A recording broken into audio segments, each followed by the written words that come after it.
तो देखते ही देखते हमारे पास जो है मार्वल स्टूडियोज की तरफ से दूसरी सीरीज भी सामने आ चुकी है जो कि falcon and the winter soldier है। जैसा कि आपको पता है कि कल फ्राइडे था और falcon and the winter soldier का पहला एपिसोड हमारे सामने आया है। और अगर मैं इस एपिसोड के बारे से बात करूँ तो मैं बहुत ज़्यादा एक्साइटेड नहीं था सीरीज़ के लिए और मैंने इससे कुछ ज़्यादा एक्सपेक्ट भी नहीं किया था और शायद मैंने ये बिल्कुल ठीक भी करा, क्योंकि हमने जो वांडाविजन सीरीज़ देखी है उसके बाद से सारे के सारे लोगों की एक्सपेक्टेशंस बहुत ज़्यादा बढ़ चुकी है मार्वल की सीरीज़ के हवाले से कि हमें हर सीरीज़ के अंदर इसी तरह का ट्विस्ट और एक धमाकेदार शॉकिंग मोमेंट देखने को मिलने वाला है।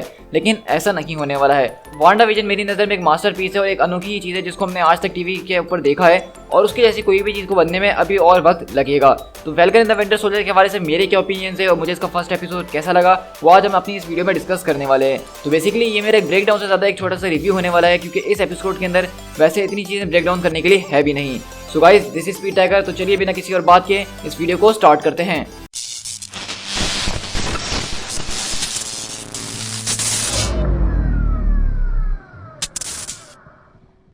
तो हमारी एपिसोड की शुरुआत जो है सैम विल्सन यानी फैल्कन के साथ होती है, जो कि अपने कपड़े वगैरह प्रेस करके कहीं जाने की तैयारी कर रहा है और उसकी ड्रेसिंग वगैरह से देख के लग ही रहा था कि किसी की फ्यूनरल में जा रहा है और वो अपने साथ यहाँ पे जो उसको कैप्टन ने शील्ड दी थी उसको भी अपने साथ लेके जा रहा है। लेकिन इसी के बाद हम देखते हैं कि बेसिकली ये हमें जो चीज़ दिखाई जा रही थी हम उससे कुछ देर पहले शिफ्ट होते हैं, जहाँ पे फैल्कन जो है एक मिशन के ऊपर है यूएस एयरफोर्स के साथ, जहाँ पे उन्होंने कुछ चीज़ों के बारे में पता लगाया कि एक जहाज है तुसीनिया के बॉर्डर पे जो कि क्रॉस करके लीबिया की तरफ जा रहा है, लेकिन उसके अंदर उनका एक सोल्जर मौजूद है यूएस का और उनको उसको किसी भी कीमत पर वापसी हासिल करना ही है। लेकिन ये सारा का सारा ऑपरेशन जो ये सीक्रेटली किया जा रहा है, तो इसलिए इस बात का पता नहीं चलना चाहिए कि यूएस गवर्नमेंट यहाँ पे काम कर रही है। तो इस तरह हम देखते हैं कि यहाँ पे फैल्कन का हमें जो है शुरू के पूरे 10 मिनट जो है एक ज़बरदस्त और धमाकेदार एक्शन देखने को मिलता है। और अगर सच कहूँ तो इसका पूरे के पूरे एक्शन को देख के इसकी जो क्वालिटी थी, सीजीआई वगैरह की जो साउंड वगैरह थे वो बहुत ही ज़्यादा औसम थे और ऐसा लग ही नहीं रहा था कि हम ये कोई टीवी सीरीज़ की फाइट मूवमेंट देख रहे हैं या इस तरह की बैटल देख रहे हैं। पूरी आपको यहाँ पे एक मूवी वाली फीलिंग आएगी जिस तरह हमने कैप्टन अमेरिका विंटर सोल्जर के अंदर देखा था। और यहाँ पे हम देखते हैं कि इसी मिशन के ऊपर सैम का जो है एक नया पार्टनर भी है जो कि ग्राउंड के ऊपर उसकी मदद कर रहा है, जिसका नाम टॉरिस बताया गया है। अब टॉरिस के अगर हम नाम पे गौर करें तो ये कैरेक्टर जो है मार्वल कॉमिक्स के अंदर भी रह चुका है और ये आगे जाके फैल्कन का भी एक मेंटल ले लेता है कुछ एक्सपेरिमेंट्स वगैरह होने के बाद। लेकिन अभी के लिए मैं किसी भी कैरेक्टर थ्योरी के ऊपर ज़्यादा जोर नहीं देने वाला हूँ, क्योंकि अभी सिर्फ पहला एपिसोड ही गया है और मैं नहीं चाहता कि जिस तरह वांडाविजन से हम सब एक्सपेक्टेशन लगा के बैठ गए थे हम इसके साथ भी कुछ ऐसा ही करें। तो अभी के लिए हम सिर्फ इतना मान के चल सकते हैं कि ये फैल्कन का एक साथी है जो कि आगे जाके एक इंपॉर्टेंट रोल प्ले कर सकता है। और हमें यहाँ पे पता चलता है कि जिस जहाज़ को हाईजैक किया गया है और उसका जो लीडर है वो कोई और नहीं बल्कि बैट्रॉक द लीपर है। और ये दरअसल एक वही कैरेक्टर है जिसको हम पहले एमसीयू में देख चुके हैं, जो कि हमें कैप्टन अमेरिका विंटर सोल्जर में नजर आया था। उस वक्त उसने एक समुद्री जहाज को जो है हाईजैक किया हुआ था जिसको कैप्टन अमेरिका आज़ाद करवाते हैं। और अब हम देख रहे हैं कि फैल्कन जब यहाँ पे आया है तो उसने एक एयरफोर्स के जहाज को हाईजैक किया हुआ है। तो लगता है कि हाईजैकिंग वाला इसका खानदानी काम है। और इसी सबके बीच हम लोग जो है काफ़ी ज़्यादा कूल मोमेंट देखते हैं। यहाँ पे ज़बरदस्त तरीके से फाइट्स वगैरह चल रही होती हैं। लेकिन इसमें जो मैं एक चीज़ मेंशन करना चाहूँगा वो ये है कि फैल्कन का यहाँ पे जो सूट है वो बहुत ही ज़्यादा औसम लग रहा है। उसके अंदर जो चेंजेस की गई हैं वो बहुत ज़्यादा मज़ेदार हैं। और साथ में जो उसका रेड विंग है जिसको हम ऑलरेडी सिविल वॉर के अंदर भी देख चुके हैं, उसको यहाँ पे बहुत अच्छे तरीके से इस्तेमाल करते हुए हमें दिखाया गया है। हम देख रहे हैं कि किस तरह से फैल्कन जो है अपने वॉइस कमांड के ऊपर उसको हर चीज़ को कंट्रोल कर रहा है और उस छोटे से ड्रोन के अंदर अच्छा खासा एक आर्सेनल मौजूद है। उसके अंदर अच्छी खासी मशीन गन्स मिसाइल्स वगैरह मौजूद हैं जो कि उसकी काफ़ी ज़्यादा मदद भी कर रहे हैं। और मेरे ख्याल से इस पूरी की पूरी सीरीज़ के अंदर जो है रेड विंग का एक अच्छा खासा रोल होने वाला है, जो कि हमें इसी तरह से दिखता रहेगा फैल्कन के साथ। तो हमें इतनी तुसीनिया के अंदर जब टॉरिस और यहाँ पे फैल्कन मौजूद होते हैं तो वहीं पे वो बताता है कि यहाँ पे उसको एक ग्रुप के बारे में पता चला है जिनको फ्लैग स्मैशर कहा जाता है। और बेसिकली टॉरिस का काम यहाँ पे यही होता है कि वो एक एजेंट बन के यहाँ पे सबके बारे में पता लगाएगा कि आखिरकार ये ग्रुप है तो ये कौन है और आखिरकार इनका मकसद क्या है। तो बेसिकली हमें यहाँ से पता चल गया था कि ये फ्लैग स्मैशर वही ग्रुप है जिसको हमने कॉमिक्स के अंदर भी देखा हुआ है, जो कि लोगों के गवर्नमेंट्स को गिराने के बारे में काम करते हैं। वो दुनिया में सिर्फ उथल पुथल मचाना चाहते हैं। तो यहाँ पे भी हमें वही विलन्स दिखने वाले हैं। लेकिन अभी उसको ग्रुप को कौन चला रहा है, उसका लीडर कौन है, इसके बारे में हमें इस एपिसोड के अंदर कहीं भी कुछ नहीं बताया गया। खैर हमारी स्टोरी यहाँ से शिफ्ट होकर जो है स्मिथसोनियन म्यूजियम के अंदर शिफ्ट होती है, जो कि एयरफोर्स का एक बहुत ज़्यादा ज़बरदस्त म्यूजियम है। और यहाँ पे फैल्कन अपनी स्पीच दे रहा होता है कैप्टन अमेरिका स्टीव रॉजर्स के बारे में। और हमें यहाँ पे इसकी सारी बातों से कुछ ऐसा फील आ रही है कि कैप्टन अमेरिका इस दुनिया में अब नहीं रहे हैं और वो मर चुके हैं और उनकी लेगेसी वगैरह की बात की जा रही है। तो यहाँ पे इस एपिसोड के अंदर इस बात को बिल्कुल भी क्लियर नहीं किया गया कि कैप्टन अमेरिका या तो दुनिया की नज़र में मर चुके हैं या तो वो सीरियसली अब मर चुके हैं, क्योंकि ऑलरेडी हमने एंड गेम में देखा था कि उनकी उम्र तकरीबन 100 साल के करीब हो चुकी थी। लेकिन इस बारे में कोई भी कंफर्मेशन नहीं दी गई और मुझे नहीं लगता कि कैप्टन अमेरिका को वो मार देंगे इस तरह ऑफ स्क्रीन के ऊपर। तो मुझे लगता है कि यहाँ पे कैप्टन अमेरिका के हवाले से कोई बहुत बड़ा सा एक जो है स्टोरी आर्क चलने वाला है, जिसको आगे आगे अनवील किया जाने वाला है। और इसी सारी की सारी म्यूजियम के अंदर हम देखते हैं कि यहाँ पे हमें जेम्स रोड्स का वॉर मशीन भी नजर आता है और हम देख रहे हैं कि यहाँ पे वो फैल्कन से काफ़ी ज़्यादा बातचीत भी करता है, क्योंकि फैल्कन जो है यहाँ पे अपनी विलिंगली शील्ड को जो है गवर्नमेंट के हवाले कर देता है उस म्यूजियम में रखने के लिए। और वो कहता है कि इस शील्ड को लेने के लिए शायद उस वक्त वर्थ इट नहीं है, इसलिए उसका दिल नहीं मान रहा है कैप्टन अमेरिका बनने का।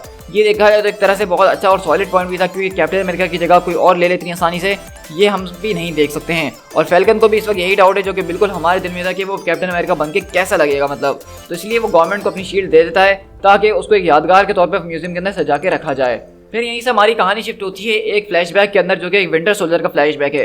और ये हम यहाँ पे देख रहे हैं कि जब विंटर सोल्जर हाइड्रा के लिए काम किया करता था, किस तरह अपने मिशन के ऊपर रिपीटेडली लोगों को मार दिया करता था। और हम देखते हैं इन सबके बीच जब उन सारे के सारे लोगों को मार देता है जो उसके मिशन के होते हैं, तो वहाँ पे एक आदमी उसको देख लेता है ये सारी हरकतें करते हुए, और बकी को उस वक्त उस आदमी को मारना पड़ता है। और हमें पता चलता है कि दरअसल ये बकी के दिमाग के अंदर जो है फ्लैशबैक्स और नाइटमेयर्स आ रहे हैं जो कि अभी भी उसको तंग किया करते हैं। और हम देखते हैं कि बकी इस वक्त अपने एक अपार्टमेंट के अंदर मौजूद है और वो बहुत बुरी तरीके से नाइटमेयर से डर के उठ जाता है। और यहीं पे हम उसकी जो है डॉक्टर से मिलते हैं जो कि उसकी कंसल्टेंट है और उसके दिमाग के हवाले से काम वगैरह कर रही हैं।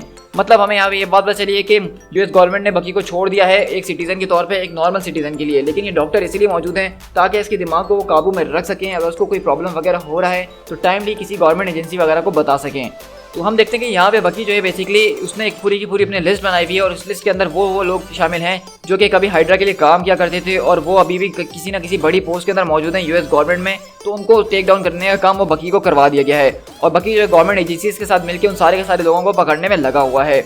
तो हम देख सकते हैं कि इस लिस्ट के अंदर काफ़ी ज़्यादा नाम मौजूद हैं, जिसमें से कुछ कैरेक्टर मार्वल कॉमिक्स के अंदर भी एग्जिस्ट करते हैं और कुछ जो है बहुत छोटे मोटे कैरेक्टर हैं जिनका जिक्र करना भी यहाँ पे मेंशन करना ज़रूरी नहीं है। लेकिन इन सब के बीच में आप एक नाम देख सकते हैं जो कि हेलमेट ज़ीमो का है। और ज़ीमो का आप ऑलरेडी जानते हैं कि सिविल वॉर के अंदर उसने क्या धमाका मचाया था, तो उसको पकड़ना तो बकी की लिस्ट में सबसे नंबर 1 पे होना ही चाहिए। इसके बाद हम देखते हैं कि फैम अपनी जो है फैमिली से मिलने के लिए जाता है और हमें पता चलता है कि वहाँ पे उसकी बहन एक सहरा मौजूद है जिसके 2 बच्चे भी हैं। और यहाँ पे हमें सारी की सारी बातें ये पता चलती हैं कि जो पिछले 5 साल गुजरे हैं जिसमें सारे के सारे लोग डस्ट बन चुके थे, उसमें उसकी बहन जिंदा थी और उसने इन सारी की सारी चीज़ों को लेकर चलने की बहुत ज़्यादा कोशिश करी है। लेकिन अब उसकी फैमिली की सिचुएशन फाइनेंशियली इतनी अच्छी नहीं है, इसलिए वो अपनी फैमिली का घर और उनका जो छोटा सा फार्म और एक कश्ती है उसको बेचने के बारे में सोच रही है।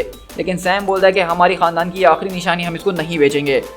तो इसलिए वो जो इसको इस बात पर एग्री कर लेता है कि हम लोग जाएंगे एक बैंक के अंदर और एक लोन वगैरह लेने की कोशिश करेंगे। और हम देखते हैं कि फैल्कन जाता भी अपनी बहन के साथ बैंक में लोन लेने के लिए, लेकिन चीज़ें सुपर हीरोज़ के लिए भी इतनी आसान नहीं होती हैं क्योंकि पिछले 5 साल पहले का फैल्कन का कोई रिकॉर्ड ही नहीं है, उस दुनिया के अंदर मौजूद ही नहीं था, तो बैंक वाले उसको लोन देने से रिफ्यूज़ कर देते हैं। और उसके बाद बेसिकली हम शिफ्ट होते हैं टॉरिस के पास, जहाँ पे उसको स्पाई बना के भेजा गया था उस ब्लैक स्मैशर वाले ग्रुप के बारे में पता करने के लिए। और हम देखते हैं कि ये ग्रुप जो है यहाँ पे सबको अपने इसी तरह के मार्क्स बांट रहा होता है जो उसकी टीम में शामिल होना चाह रहे हैं और उनको वो अपना बनाना चाह रहा है। और हम देखते हैं कि उनका पहला मिशन इस तरह से होता है कि वो लोग बैंक के अंदर डकैती मार रहे हैं। और हम देख रहे हैं कि यहाँ पे ज़बरदस्त तरीके से उसने अपने दिमाग चलाया है, क्योंकि जब सारे के सारे लोग एक जैसे ही मार्क्स के अंदर होंगे तो पुलिस के लिए पकड़ना उसको बहुत ज़्यादा मुश्किल हो जाएगा। लेकिन हम देख रहे हैं कि यहाँ पे जो कोई भी शख्स है जो कि इस बैंक को लूट रहा है वो कोई ह्यूमन नहीं है, बल्कि वो एक सुपर ह्यूमन है, क्योंकि हमने देखा कि उसके पास सुपर ह्यूमन स्ट्रेंथ है और वो टॉरिस की बहुत बुरी तरीके से शामत बुला देता है। अब हमें इस बात से बिल्कुल भी कोई हिंट नहीं मिल रहा है कि ये कैरेक्टर कौन हो सकता है मार्वल कॉमिक्स के अंदर से। क्या इसको हम ऑलरेडी पहले देख चुके हैं एमसीयू के अंदर, या कोई नया कैरेक्टर है जिसको हम कॉमिक्स में देख चुके हैं। तो अभी के लिए ये काफ़ी बड़ी मिस्ट्री है जिसको सॉल्व करने में हमें बहुत ज़्यादा मजा आने वाला है आगे वाले एपिसोड्स के अंदर। लेकिन हमने देखा कि यहाँ पे उसकी जो सुपर स्ट्रेंथ है वो काफ़ी ज़्यादा है और बहुत ही औसम तरीके से वो यहाँ फाइट भी कर रहा है। और जैसा कि मैंने आपको पहले भी कहा था कि falcon in the winter soldier के अंदर हो सकता है कि वेपन प्लस प्रोग्राम के हवाले से कोई चीज़ दिखाई जाए, तो हो सकता है कि ये भी कोई वेपन प्लस प्रोग्राम का ही मेंबर हो जिसके ऊपर एक्सपेरिमेंट्स वगैरह किए गए हों, लेकिन अब ये उनसे रोक हो गया हो, मतलब उनके खिलाफ हो गया, उनसे गद्दारी कर ली हो। और इसी तरह हम देखते हैं टॉरिस यहाँ पे सारी की सारी फुटेज जो उसने रिकॉर्ड की होती है वो यहाँ फैल्कन को भेजता है और फैल्कन इसको डिकोड करने की कोशिश कर रहा होता है उसके साथ मिलके। लेकिन इतनी देर में उसकी वहाँ पे बहन आ जाती है और बताती है कि न्यूज़ के अंदर कुछ चल रहा है। और बेसिकली न्यूज़ के अंदर हम देखते हैं कि यूएस गवर्नमेंट यहाँ पे लोगों से खिताब करते हुए बता रही होती है कि उन लोगों ने इस बात का फैसला करा है कि इस दुनिया में हीरोज़ की बहुत ज़्यादा ज़रूरत है, पहले से कहीं ज़्यादा। तो उनको अपना ही एक हीरो वापसी लाना होगा जो लोगों को इंस्पायर कर सके, जिस तरह कैप्टन अमेरिका ने लोगों को इंस्पायर करना शुरू किया था। और इस तरह हम देखते हैं कि बेसिकली यूएस गवर्नमेंट जो है अपना कैप्टन अमेरिका यहाँ पे अनाउंस कर देती है शील्ड के साथ, जो कि कर्ट रसल का कैरेक्टर प्ले कर रहा है, जिसको हम यूएस एजेंट के नाम यानी जॉन वॉकर से जानेंगे इस सीरीज़ के अंदर। तो हम देखते हैं कि फैल्कन को ये चीज़ देखने के बाद काफ़ी ज़्यादा अफसोस होता है, क्योंकि एक तो कैप्टन अमेरिका ने शील्ड उसको दी थी और अगर गवर्नमेंट को किसी को कैप्टन अमेरिका बनाना भी था तो वो फैल्कन को ही बनाना चाहिए था, जो कि एक वर्दी और डिजर्विंग इंसान है। लेकिन हम देख रहे हैं कि गवर्नमेंट ने यहाँ पे अपने ही किसी मेंबर को उठा लिया है जिसको कोई नहीं जानता, उसको कैप्टन अमेरिका की शील्ड पकड़ा दी है। खैर ये सारी की सारी चीज़ें एक तरफ, लेकिन यहाँ पे जो ये यूएस एजेंट का लुक है ये थोड़ा सा अजीब सा लग रहा है। ये हेलमेट जो है इसके मुंह पे बिल्कुल भी अच्छा नहीं लग रहा है। कॉस्ट्यूम मुझे बहुत ज़्यादा अच्छा लग रहा है, उसके रेड और ब्लू कलर है, बहुत ज़्यादा उठ रहा है। लेकिन ये इन्होंने जो इसके कान बाहर निकाल दिए ये लुक बिल्कुल भी अच्छा नहीं लग रहा है। लेकिन अभी के लिए हम इतना समझ सकते हैं कि यूएस एजेंट जो है यहाँ पे फैल्कन और विंटर सोल्जर को आगे जाके चुनौती देने ही वाला है, क्योंकि अगर हम कॉमिक्स की बात करें तो यूएस एजेंट इतना ज़्यादा सीधा कैरेक्टर नहीं है जिसको एक हीरो समझ लिया जाए। आप इसको ऐसा एक एंटी हीरो समझ सकते हैं जो कि वक्त आने पर एक हीरो वाला भी काम करता है और वक्त आने पर वो गलत काम भी कर जाता है। तो इस सीरीज़ के अंदर हमें ये देखने में काफ़ी ज़्यादा मज़ा आने वाला है कि किस तरह से वो लोग जो है यूएस एजेंट के कैरेक्टर को इस्तेमाल करने वाले हैं। तो बेसिकली हमारे पहले एपिसोड के अंदर हमें यहाँ पे सिर्फ जो है फैल्कन और जो है विंटर सोल्जर के हवाले से उनकी हिस्ट्री और बैक स्टोरी को ही ज़्यादा कवर किया गया है कि पिछले 5 साल में उनका क्या बिहेवियर रहा है, अब उनकी ज़िंदगी कैसी गुजर रही है। लेकिन इस एपिसोड के आखिर में हमें जब यहाँ पे नया कैप्टन अमेरिका दिखाया गया है तो उसका मकसद यही है कि अगले एपिसोड में अब हमारा एपिसोड थोड़ी और तेज़ी से आगे बढ़ना शुरू हो जाएगा। तो अभी के लिए मैं यही कहूँगा कि मैंने इस एपिसोड से कुछ ज़्यादा एक्सपेक्ट किया भी नहीं था और उसने मेरी एक्सपेक्टेशन को क्रॉस भी नहीं करा है। ये एक नॉर्मल सीरीज़ की तरह मैंने इसको एंजॉय करा है, लेकिन इसमें इतना ज़्यादा मुझे मज़ा नहीं आया। खैर मैं ये सब बात जरूर कहना चाहूँगा कि इसका जो ओपनिंग फाइट सीक्वेंस था वो बहुत ही ज़्यादा औसम था। उस फाइट बैटल के अंदर फैल्कन के सूट का जो इस्तेमाल उसने ज़बरदस्त तरीके से किया है, उसके विंग्स का इस्तेमाल, उसने रेड विंग का जो इस्तेमाल किया है वो बहुत ही ज़्यादा औसम था और ये सारी चीज़ें देखने में ऑन स्क्रीन काफ़ी मज़ा भी आ रहा था। और हाँ, मैं ये फ्लैग स्मैशर वाले ग्रुप के हवाले से काफ़ी ज़्यादा एक्साइटेड हूँ क्योंकि मुझे पूरा यकीन है कि यहाँ पे कोई ना कोई हमारे पास एक बड़ा ट्विस्ट आने वाला है इस सीरीज़ के अंदर। सो गाइस, आई होप कि आपको ये वीडियो पसंद आई होगी। अगर मैंने इस वीडियो के अंदर कोई चीज़ मिस कर दी है तो आप मुझे कमेंट करके ज़रूर बताइएगा और साथ ही साथ ये भी बताइएगा कि आपको ये वीडियो कैसी लगी। अगर आप चैनल पर नए हैं और अभी तक चैनल को सब्सक्राइब नहीं करा तो इंतजार किस बात का है। मैं अपने चैनल के ऊपर इसी तरह मार्वल के सारी की सारी सीरीज़ का ब्रेकडाउन करता ही रहता हूँ। हम ऑलरेडी वांडाविजन के सारे एपिसोड के ब्रेकडाउन अपने चैनल पर कवर कर चुके हैं, तो फौरन से बेल आइकन दबा दीजिए ताकि जब इसका नेक्स्ट एपिसोड आए तो उसका नोटिफिकेशन आपको फौरन से मिल जाए। So guys, this is Speed Tiger. मिलते हैं किसी और वीडियो के साथ। Till then, thank you so much.